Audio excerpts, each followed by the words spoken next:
Magique 909, merci pour fidélité. Nous, attention, nous, suivre panel Magique pour nous rentrer dans la lecture avec décryptage éditorial qui paraît dans la livraison de nouvelle liste week-end.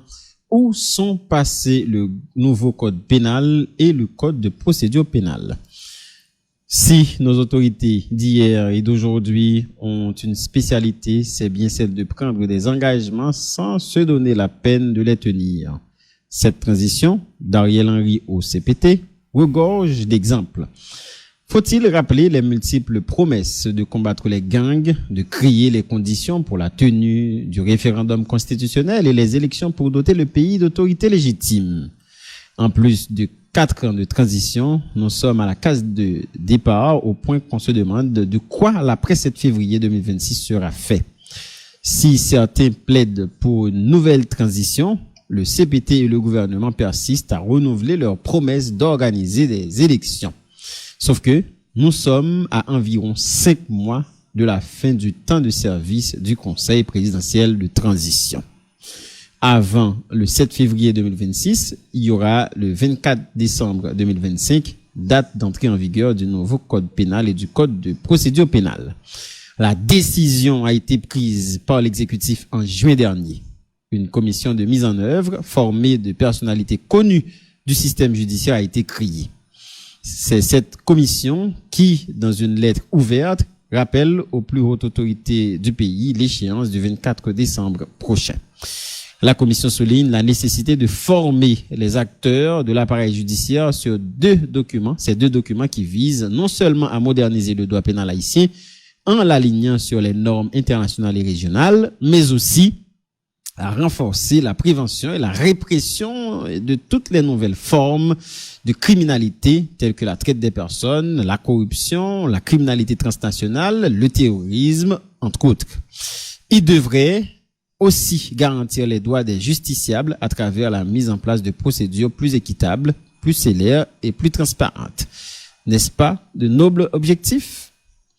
L'arrêté fixant l'entrée en vigueur des documents en décembre prochain publié, la commission de mise en œuvre installée, les plus hautes autorités du pays sont depuis passées à autre chose. Vont-elles attendre le 23 décembre 2025 pour repousser l'échéance? La commission croit qu'il est tard, mais pas trop tard, pour préparer la mise en application des deux documents. Et la commission a averti le pays des conséquences de la mise en application des documents sans adopter les mesures qu'il faut, notamment la formation des acteurs du système judiciaire. Cela, selon la commission, pourra engendrer une confusion juridique généralisée au sein des tribunaux causée par l'entrecroisement d'anciens et de nouveaux textes, ce qui provoquera une perte de confiance de la population dans un système judiciaire qui est déjà fragilisé. Déjà embourbé dans une réforme constitutionnelle indigeste, le pays ne peut pas se permettre de répéter la même erreur avec les réformes de la justice. Jean Fares Jérôme. Merci Junior Célestin pour lecture là. Monsieur Jérôme, bonjour, bienvenue au décryptage.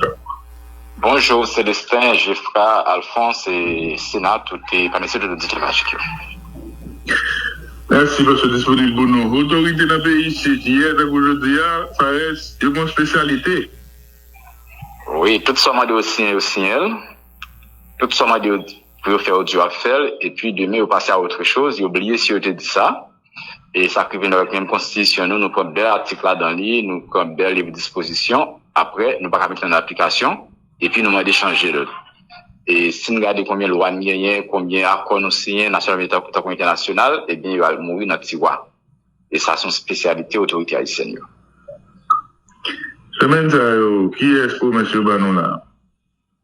Bon, et puis après, c'est code pénal, code de procédure pénale, que il faut entrer en application en décembre. Et là, mais c'est samedi pour qu'on qui j'ai dimanche à pied. Eh bien, l'Assemblée, commission qui l'a pour mettre en œuvre là, est à voir comment dimanche tu peux aller passer au samedi. Parmi l'autre tout, pour combattre gang, pour créer conditions pour faire référendum constitutionnel, pour faire élection, ça parmi l'autre. On y a rentrer en application de code pénal là, et de procédure pénale là, c'est dernière et promesse et qu'il a. Maintenant, 7 février 2026, bon, et là, bon, bien mon cap demandé nouvelle transition, c'est le gouvernement, il continue, il reste toujours à même si vous mettez pour faire élection. Mais là, on va dit dans le dit tout, regardez, bah oui. Oui, là, nous avons 4 ans, et 4 ans environ, transition a duré, et presque au mandat présidentiel, depuis que, nous avons supposé là, puis été préparé, entrer en vigueur, entrer en fonction de nouvelle autorité, qui est légitime, qui est élue. Dans notre pays, en quelquefois, les systèmes sont opposés, une transition, et dans 90 jours, élection faite. Là, nous, sur 4 ans, on a promis de créer conditions pour élection faite.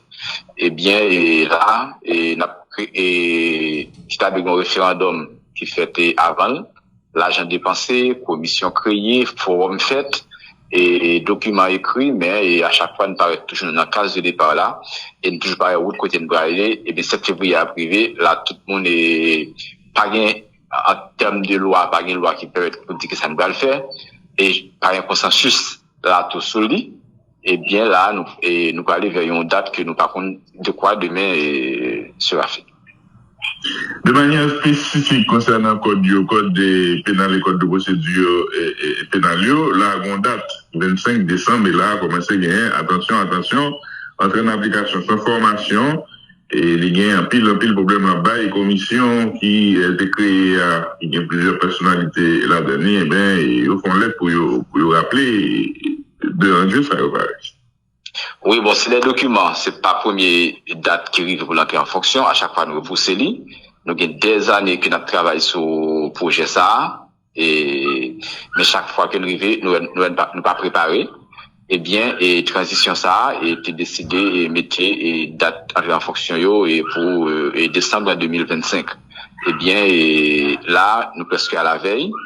Et rien pas dit. Rien pas fait en termes de préparation, en termes de communication, en termes de sensibilisation, en termes de formation, alors que c'est prêt à l'entrée en fonction de nouveaux documents, c'est prêt à au bagage dans pratique, dans vivre, ça n'a privé dans le pays, parce qu'on connaît ça, la justice à représenter, et ça a bien marché, ça veut dire, ça n'a pas marché, tout ça veut dire. Notre expérience là, je dis là.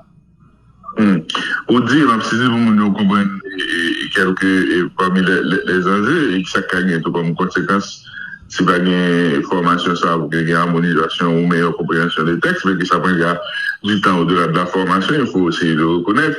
Au dire, même cité, la commission souligne la nécessité de former les acteurs de l'appareil judiciaire sur ces deux documents qui visent non seulement à moderniser le droit pénal haïtien en l'alignant sur les normes internationales et régionales, mais aussi à renforcer la prévention et la répression de toutes les nouvelles formes de criminalité, telles que la traite des personnes, la corruption, la criminalité internationale, le terrorisme, entre autres.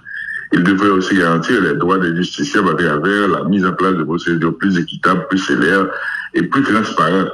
On dit que ce sont des objectifs nobles en écoutant, et ça paraît nécessaire que le pays a fait avancer dans le chantier, ça, si j'ai bien compris. Oui, pour nous bien comprendre en jeu ça et je dis à la conseil avec internet, avec technologie qui peut tout bagaille, et bien il y a des accusations de son monde je dis à la et bien et arrêter mon note tout le c'est grave, mais avocat au que par des provisions légales dans droit haïtien pour ça. Et des fois, sous base ça, juge libéré Mounio, eh bien, ça crée frustration qu'a la population, qui aurait des juges corrompus, qui aurait des avocats qui va défendre la nation. Et là, imaginons demain, avec, genre, commission dit, avec deux systèmes qui peuvent le croiser, ou ainsi avec un nouveau, eh bien, actuellement, on va connaître ce qui s'appelle juger Mounio, on va connaître qui ça texte dit, on va connaître, on va maîtriser, et bien, dans la confusion davantage, qui pourra le plonger justice là davantage, et pourra faire plus de la population. Et nous, déjà, avec la Constitution, dans qui ça nous y est, avec une réforme qui manquait, une réforme qui manquait, nous, dans qui ça nous y est, qui crée comme conséquence, je veux dire, là. Maintenant, là, on dit, bon, peut-être que nous avons une solution entre guillemets haïtienne. Comme d'habitude, repousser date là, le 24 février, on dit, bon, pas qu'à entrer en application, et puis, là, non, 6 mois encore, bien rien encore. Oui, nous faisons ça avec l'école, nous faisons ça avec l'élection, nous faisons ça avec le référendum. Chaque date l'arrivée, nous dit, un nouveau et tout devant. Bien, prouver-nous presque 4 ans sans élection. Une élection, nous, c'était 2016. Et là, dans notre pays, par une pièce, monde qui est élu là-dedans, tout le monde, c'est AI, ou bien, c'est AI. et bien qui crée confusion, regardez ça qui avec FNE et la loi dit on bagaille, c'est pas que maintenant et il y a mon cas pas appliquer et bien par même côté pour aller défendre et pour aller défendre que ça la loi dit je dis là c'est nous venons tomber dans la raison du plus fort et parce que là nous pas respecter échéance que nous devons respecter. Maintenant, conséquence, si une application sans formation, sans appropriation, maîtrise, connaissance de l'extérieur, les conséquences. Oui, conséquences sur autant pile, les gens disent, et avec confusion, et qui ça la loi dit, doit citoyen, yo, et nous risquons, et la commission dit là, trouver devant, yon quatre pombe, et là, nous connaissons, et qui la justice doit jouer dans réguler, et manière de vivre, nous, pratique, yo, et bien, ça m'a dit, yon maîtrise, ça m'a dit, yon appropriation de loi, yo. Dans toute confusion généralisée, dans le tribunal, entre croisement d'anciens de nouveau, donc ils ont une espèce de cabouillaille, si vous voulez, nous connaissons qui vient danser, qui sous les temps nous, qui est un code qui est en application, qui est un code de procédure que nous avons respecté, donc ça risque de fragiliser un système qui est déjà fragile et qui a d'autres problèmes de crédibilité de la population. Vous dites, Fares Cité, déjà embourbé dans une réforme constitutionnelle indigeste, le pays ne peut pas se permettre de répéter la même erreur avec la réforme de la justice. Et là, et cette phrase, elle est limpide comme de l'eau de roche, Fares. Nous pas qu'à faire ça. Oui, et nous sommes, amendement constitutionnel fait, en 2011 et 2011-2012, et qui retombe qui est complet, qui crée plus confusion et qui ça n'a pas essayé de résoudre là. Et d'ailleurs, c'est une raison qui fait que nous trouvons nous après assassinat et président Jovenel Moïse devant situation par une pièce et par une position constitutionnelle pour lui. Bien, je veux dire là par une position constitutionnelle pour s'en aller de la route. Alors autrefois, tu as des voix, tracé, nous avons fait ça.